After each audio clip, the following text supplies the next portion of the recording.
Well, good morning. Let me thank you all for being with us this morning. However, we woke up to a very stark reality today when the news broke late last night that the draft majority opinion on Roe has drastically changed for women and families in America today. It was more than a gut punch. We've been here before, and we know where this leads. In the mid-'80s and early '90s, I was a clinic administrator at 2 clinics in Los Angeles and San Diego. I knew what it meant for women who had to cross the border from Mexico to get a legal abortion. I knew what it meant for members of the military who didn't have access to abortion services at military hospitals. I knew what it meant for women who came from other parts of the country who lived at that time in more restrictive states. And I met an incredible mother who lost her daughter to an illegal abortion because she couldn't bring herself to share the news with her parents that she was pregnant and disappoint her family. And she died never telling her parents that she received an illegal abortion. So let me be clear, we know where this leads. I want to acknowledge Speaker Rendon, who couldn't be with me this morning, but to let you know that he is my legislative partner, and he will be my partner in making sure that the constitutional amendment gets on the ballot for November. California has long recognized the fundamental right to privacy and to control over one's own body. And now we are going to make sure that right is enshrined in our Constitution. I will be introducing a constitutional amendment that will make it crystal clear that reproductive rights in California, including and specifically abortion, are protected. We will not back down. We will double down. The draft opinion said that abortion was not explicitly in the U.S. Constitution, even though abortion has always been understood as a fundamental right since Roe v. Wade was decided. We are putting the right to abortion explicitly into the California Constitution and clarifying that it is a fundamental right. California will continue to be a beacon of hope for women and families who need access for reproductive care and abortion, here in our own state and across the country. We will not leave the women and families impacted by the backwards, reckless policies of other states without options. We're preparing through legislation a package of bills led by members of our Legislative Women's Caucus, and through coalition building with partners like the Future for Abortion Council, and through actions like this constitutional amendment. If the Supreme Court of the United States won't protect our bodily autonomy, California will make sure our Constitution leaves no room for confusion. I will just say, when the voices of Americans, Republicans, Democrats, and Independents, speak loudly and say we support Roe, it is so unfortunate that the highest court in the land feels that they can ignore the will of the people. Right now, I want to turn it over and introduce to you the chair of our Legislative Women's Caucus in the legislature, Assemblymember Cristina Garcia. Thank you and good morning. It's deplorable that we're in this situation today, and overturning Roe versus Wade is not going to stop abortions, but rather it's going to lead to unsafe and deadly abortions, especially for our most marginalized and vulnerable communities. Our communities of color, our LGBTQ communities, our low-income communities, our rural communities, and other marginalized communities. This is a matter of life and death that we are talking about with you. And while I'm angry and dismayed that we are in this moment where we're about to lose a right for the first time in my life, the California Legislative Women's Caucus is not surprised, and we've been preparing, which is why in January, with the Future of Abortion Council, we prepared a package of bills to shore up access, shore up privacy and protections for anyone giving or seeking an abortion here in California. The package is moving, and the first bill, SB 245 by Senator Gonzalez, to eliminate co-pays for abortions was signed earlier this year. In addition, the Legislative Women's Caucus stands with the Senate Pro Tem, Speaker Rendon, and the Governor in support of this constitutional amendment to make it clear and enshrine our rights in the Constitution. California has been and will continue to be a beacon of hope and a refuge for reproductive justice and health for anyone and everyone. But justice won't be realized until women across the United States regain their full autonomy of their bodies, which is why Congress needs to take immediate action to pass the Women's Health Protection Act. This fight is not just about a person's right to control their own destiny, but about ensuring that our most vulnerable community members have equal access. It's about equity. It's about ensuring that everyone, irrespective of our income, our socioeconomic status, our background, our gender, our sexuality, has the right to choose when and if they start a family. It's especially important for our Black communities, for our Latino communities, for our LGBTQ communities, for our immigrant communities, for our low-income communities, for our communities from rural, for our community members from rural communities, that we have this fight and that we do not back down. California and the Women's Caucus is prepared not just to double down, but to put the full weight of our caucus behind this fight for all people across the United States, not just here in California. I do want to take a moment to recognize the 13 bills that the legislature is working on currently that are a priority for the Legislative Women's Caucus and the authors. We have AB 1666 by Assemblymember Bara Kahan on civil actions, which will protect patients and providers in California from civil actions and financial retaliation they face for providing abortion care that's legal in the state of California. AB 1918 by Assemblymember Petrie Norris, the California Reproductive Health Services Corps, to ensure we have enough providers across the state. AB 2019 by Assemblymember Bonta, Reproductive Health and Privacy, which will protect the medical privacy of patients, ensuring that out-of-state subpoenas which seek information related to patients who receive reproductive health care here in California. AB 2134, Reproductive Health Care, which establishes the California Reproductive Health Equity Program to provide grant funding to safety net providers who offer abortion and contraception services. AB 2205 by Assemblymember Carrillo, the California Health Benefit Exchange, Abortion Services Coverage Reporting, which creates the California Reproductive Health Service Corps in the Department of Healthcare Access Information, who will be responsible for recruiting, training, and retaining a diverse workforce. Assembly Bill 2223 by Assemblymember Wicks, which will ensure that no one in the state of California will be investigated, prosecuted, or incarcerated for ending pregnancy or experiencing pregnancy loss. AB 2320 by myself, which would establish a pilot program for 5 counties in California to support capacity building for community health care centers to provide reproductive health care services. AB 2586, also by myself, which would address the reproductive and sexual disparities for Black, Indigenous, and other communities of color. AB 2226 by Assemblymember Calderon, which would protect abortion providers by preventing professional boards from revoking or suspending their license. SB 245 by Ms. Gonzalez, which was signed on March 22nd to eliminate all co-pays for abortions. SB 1142 by Senator Caballero and Skinner, which creates a one-stop shop internet webpage under Cal Health and Human Services that will direct individuals to links for abortion care, post-operation resources, and financial support. SB 1245 by Senator Comliger, which will support a funded pilot program in LA County to build a statewide effort to advance California as a reproductive freedom state.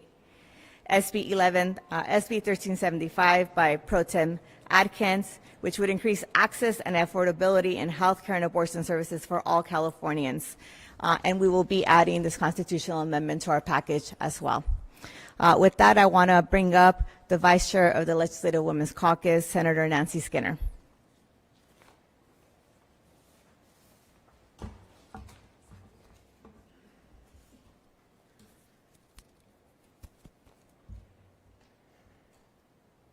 Thank you, Chair Garcia.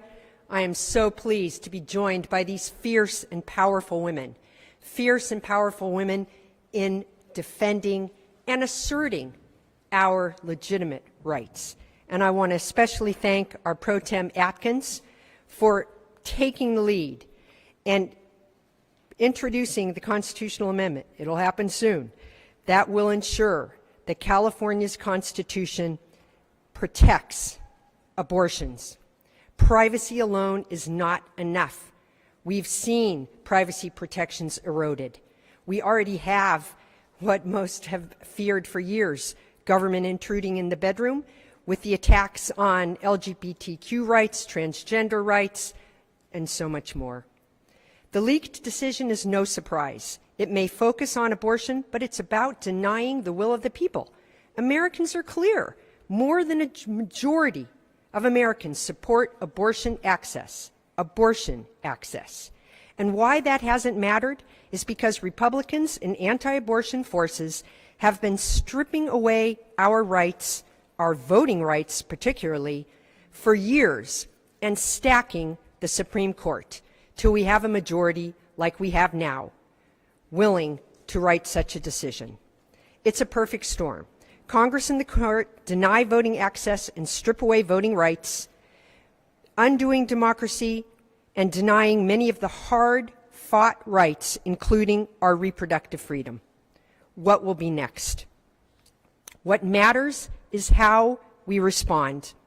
Our pro tem has already described what she's seen firsthand with women who had to face unsafe abortions, or the mother who lost her daughter.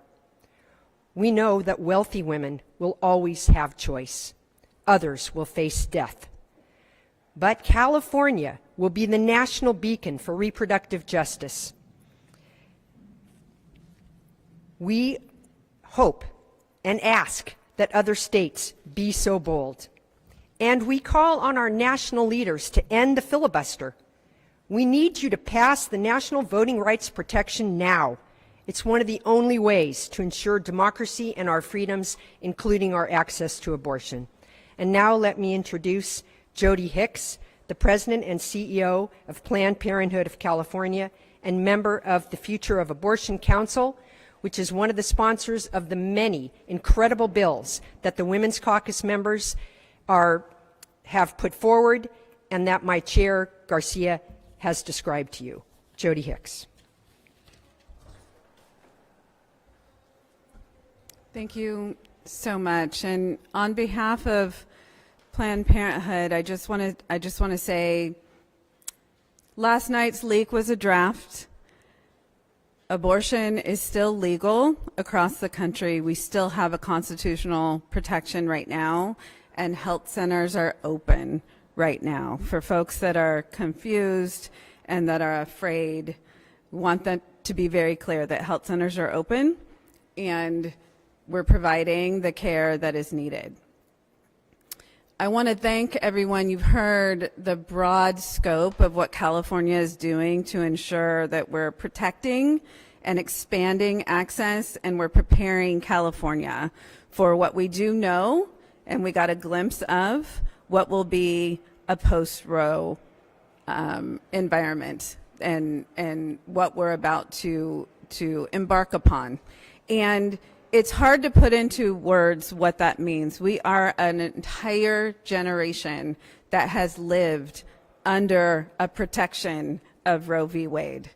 And now we heard the stories, as Pro Tem Atkins said, we know storytellers that lived through a pre-Roe world, and we have an entire generation that are about to experience a post-Roe world. And we have a generation of repair to do.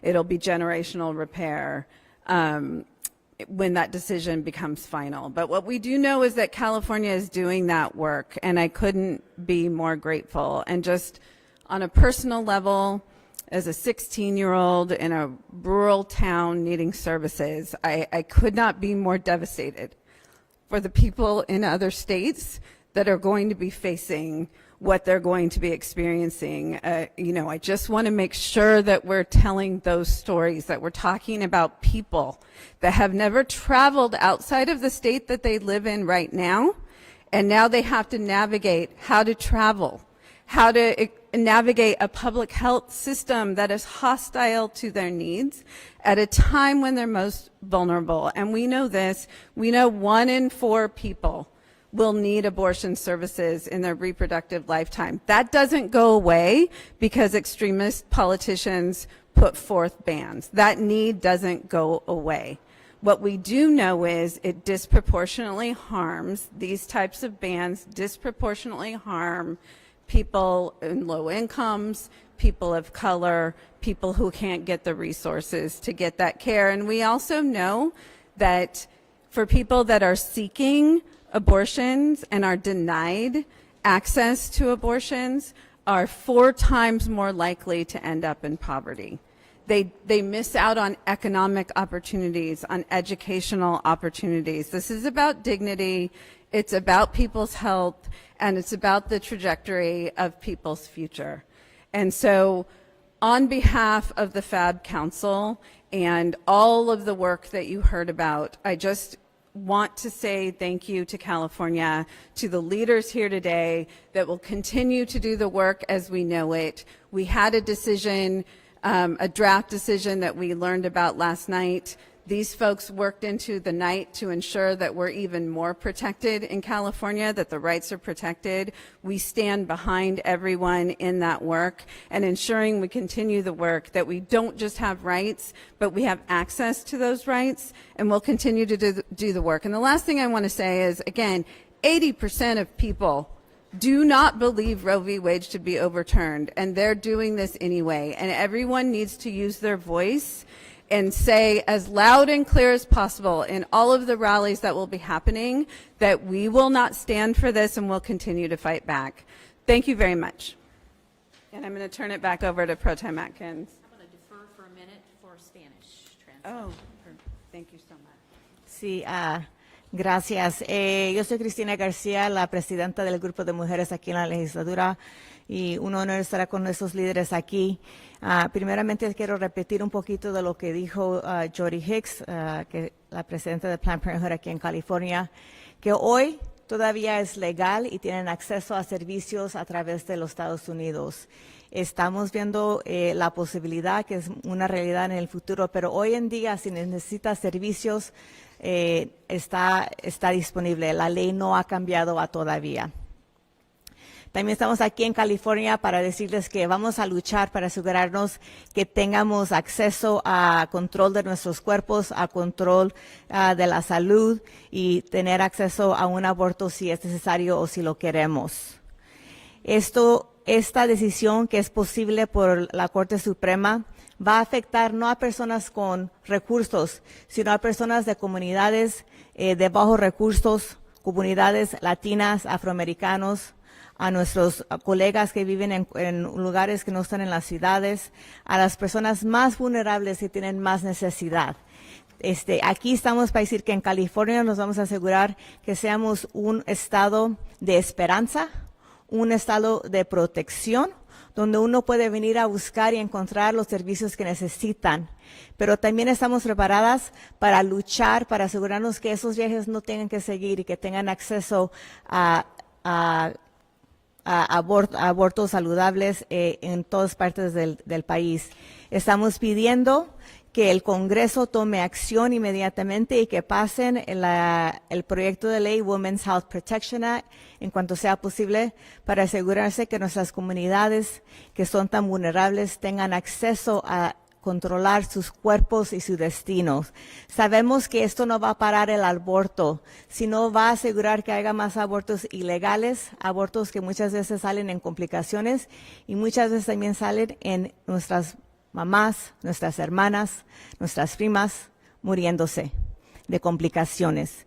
Entonces, esto no nomás es un derecho, pero es algo sobre nuestra vida y estamos preparadas como el grupo de mujeres para luchar con la presidenta del Senado, con el presidente de la Asamblea y con el gobernador para asegurarnos que tengamos toda la protección que necesitamos y que California sea un santuario para cualquier persona buscando un aborto. Y esperamos que nuestros colegas en los otros estados hagan lo mismo. Thank you. I'm going to pass it over to our Pro Tem Atkins. Christina, thank you. Let me, as we conclude to see if there are questions, do a couple of things. One, let me acknowledge our Lieutenant Governor, Eleni Kounalakis, who has joined us today. Thank you. But I really want to thank my colleagues here who have worked very hard after the Future for Abortion Council was put together with the leadership of Planned Parenthood and, frankly, more than 40 other organizations. It is a long list of healthcare providers and advocates, diverse representation that came together in November of last year to say we need to be prepared. We need to prepare for what may come. And it is because of that work and that vision of these community leaders and stakeholders that the legislators you see behind me and a few that couldn't be here with short notice kicked into gear to put together legislation that would really inspire and give hope, not just to Californians who struggle with some degree of access for abortion care, but those across the country. When we say beacon, it has meaning. It has meaning to people who will find their way here with the support of the legislation you heard my colleagues talk about today. We believe in supporting people across this country who need real access, and that's what we're here to do today. And I want to thank my colleagues, not just the members of the Women's Legislative Caucus, but our allies and our male legislators and stakeholders who join with us because they know what it means for their families and for their friends as well. So with that, we are prepared to take comments and questions. And Adam, why don't we start with you? And let me ask my speakers to come back up because this is a coalition. Why do you feel this amendment is necessary? California is not in danger of outlawing abortion. Why do you feel like this amendment? Take it? I do. I think, and I'm sure you can feel my emotion today, I think if we've learned nothing from what's happened in the last couple of years, but certainly the draft that came out yesterday, is that 50 years of precedent, settled law, and the right to privacy is not enough. And so if we can put any layers of protection, not just for today, but for our future generations, then, you know, I'm personally grateful that they're willing to do that. And, you know, this is the first time that we're leaving to our children less rights than we had. And it's important that we ensure that they're safe and generations moving forward are safe, and in California they will be.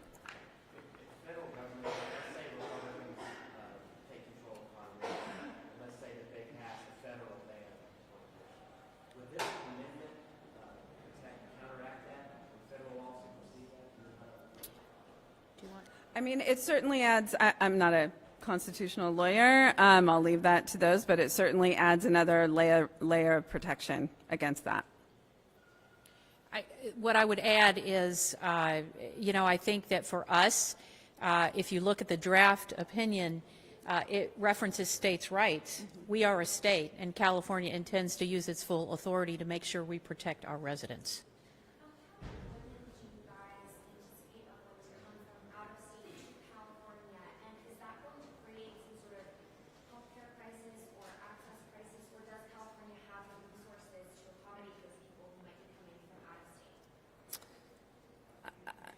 Do you want me to take it? Sure. We'll add on. Yeah.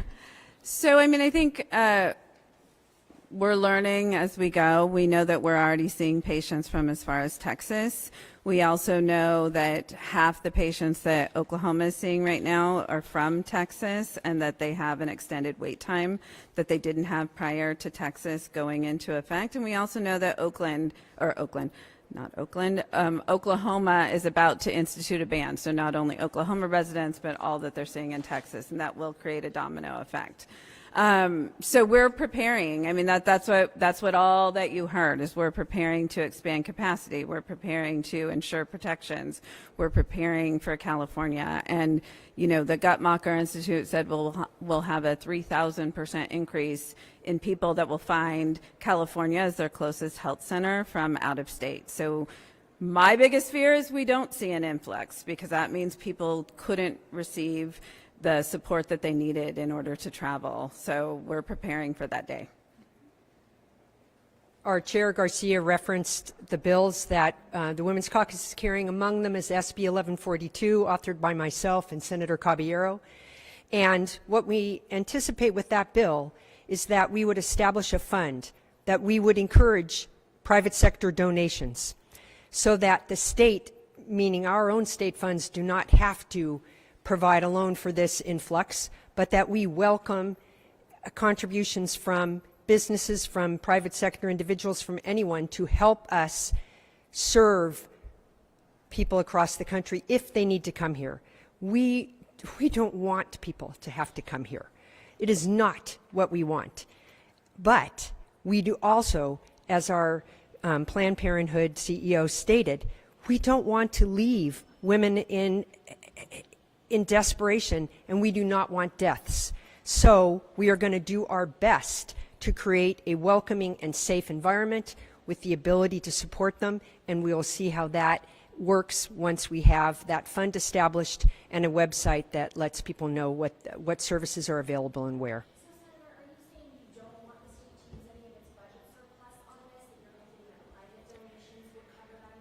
We will use state funds to establish it all, but look, the willingness in California to extend this type of largesse and welcoming to people across the country, I know is going to be strong. Well, that'll be referenced in the bill as it moves through the process, but can I say what we're talking about here is shoring up our infrastructure that already needed assistance. We already have access issues in the state of California.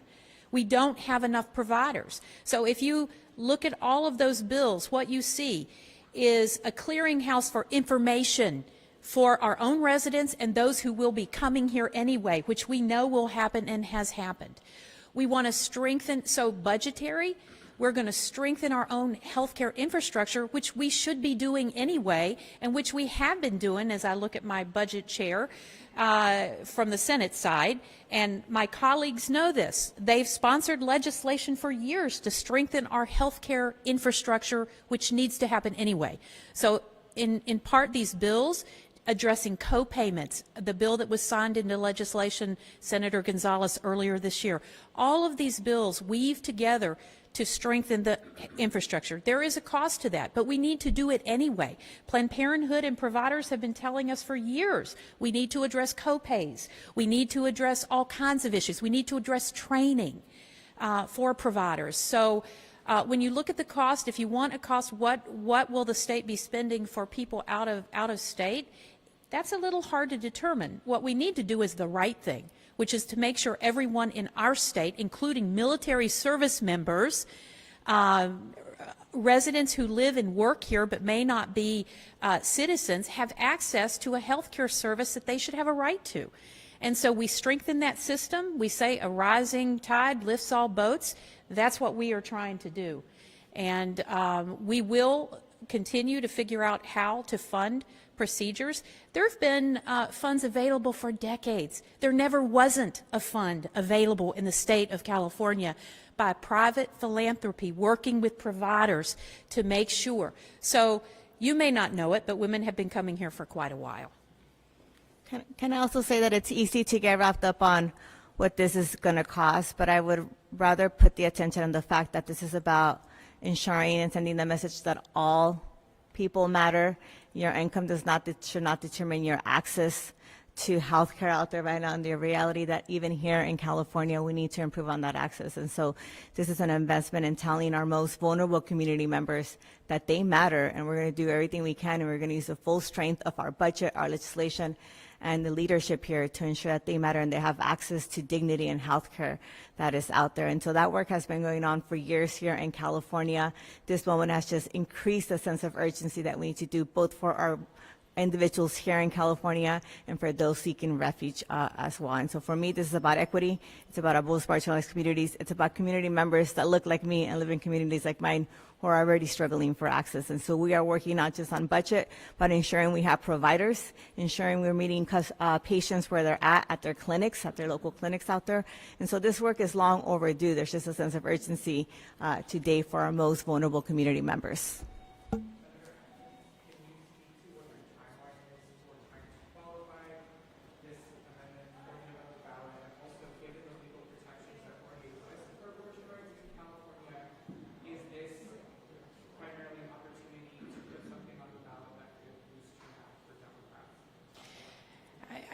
I hope it boosts turnout, but that's not why we're doing this. That's not why I'm doing this. With the history and the stories of my colleagues, people who were of age pre-Roe, who had to live through this, we are looking at the timeline that exists, which is we have June in which to be able to get the amendment through the legislative process with my partner, Speaker Rendon, and our colleagues. It will take 2/3 vote, and then it will take a 2/3 vote of the population. So my goal is to get this on the ballot for November, working with the stakeholders and partners, making sure that the legal language is absolutely correct in terms of our intended purpose to protect abortion. So our goal is absolutely the November ballot. We have been working, as Ms. Hicks said, we saw that this might be the outcome of the Supreme Court, so we have been working on that, but let me be clear, we intend to get it right. We want to make sure this is about the protection of our residents, and it needs to be right, so we'll take the time we need, but we have a legislative timeline, so we will meet that timeline. The 30th, I believe.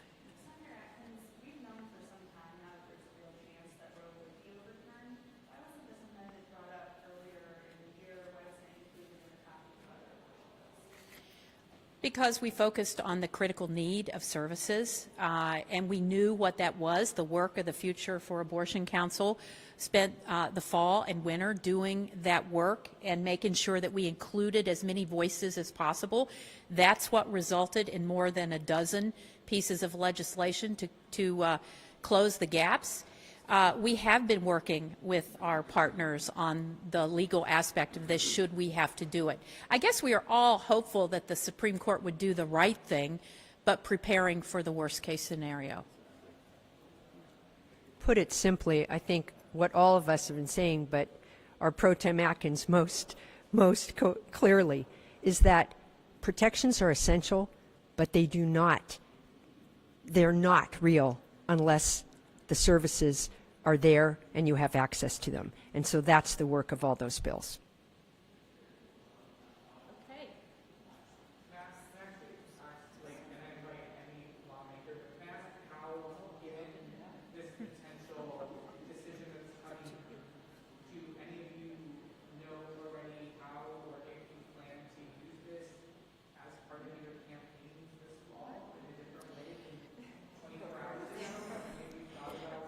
Look, they have voices, as we all know, but this is a call to action. I woke up, went to bed last night and woke up today with the stark reality that we have more work to do. And if that work is legislative, we know how to do it, we're prepared. If that work is political, we know how to do that, and we will be prepared as well. Because this is about the lives of our sisters, our daughters, our granddaughters, their families. So we will do what we need to do. Women have always done what we need to do to protect our families and ourselves. And it is unfortunate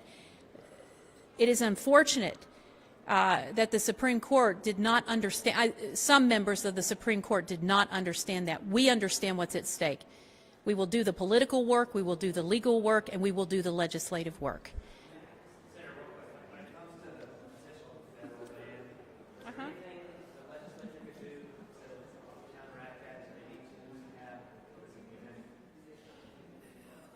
Well, I mean, we can only look at the legal. I am not an attorney, let me be clear. That's why we have attorneys and advisors. I can only say that if we look at the draft opinion, should it not change, it tells us and returns it to states. And therefore, California will be prepared. We will double down to make sure we continue to have the right to privacy, and we continue to ensure that the right to abortion is specifically called out. Can I also add that today we're fighting for this right and our right to have safe and accessible abortions and control over our bodies. But as California, as a state, we must fight back, because today it's this right and tomorrow it's something else. And so we know that this is just the beginning of a slew of attacks that are coming out there. En español quiero decir brevemente que tenemos una responsabilidad como California para luchar, sea por leyes y proyectos de leyes que estamos pasando aquí o en la boleta, porque hoy empiezan con nuestro derecho de controlar nuestros cuerpos, de poder tener acceso a servicios de salud y aborto, y mañana vienen tras otros derechos que tenemos. Entonces es muy importante que California luche hoy y mande un mensaje al gobierno federal que vamos a proteger los derechos, todos los derechos de nuestros ciudadanos aquí en California. I would just like to briefly add something on the question of a federal ban. Oh, I'm Assemblymember Rebecca Bauer-Cahan. And the question has come up several times about a federal ban, but I think the foundation of our states' rights system, which the pro tem has alluded to many times in her comments about the opinion that came out yesterday, is that we have always had the right to protect our constituents more than the federal government. That is the foundation of the American system, and that is what you are seeing here today, is that we here in California, and some of this, we aren't the only ones, there will be states across this country that take the steps to protect our constituents beyond what may be offered by the federal government. And I think that's really critical to understand and to know. And we will continue to do everything we can. And a lot of the bills you heard, whether it be Assemblymember Wicks's bill, decriminalizing abortion and miscarriage, or my bill, ensuring that we do not give full faith and credit to the laws of our sister states that do not protect women, is that we will do that work. And that is what the foundation of the American system is built upon. And that is why we have incredible attorneys who are legislators. With that, I want to thank the legislators. I want to thank our stakeholders and partners that are here. I want to thank Planned Parenthood in particular and our Lieutenant Governor for joining us today to let you know what we intend to do to make sure California remains that beacon. Thank you.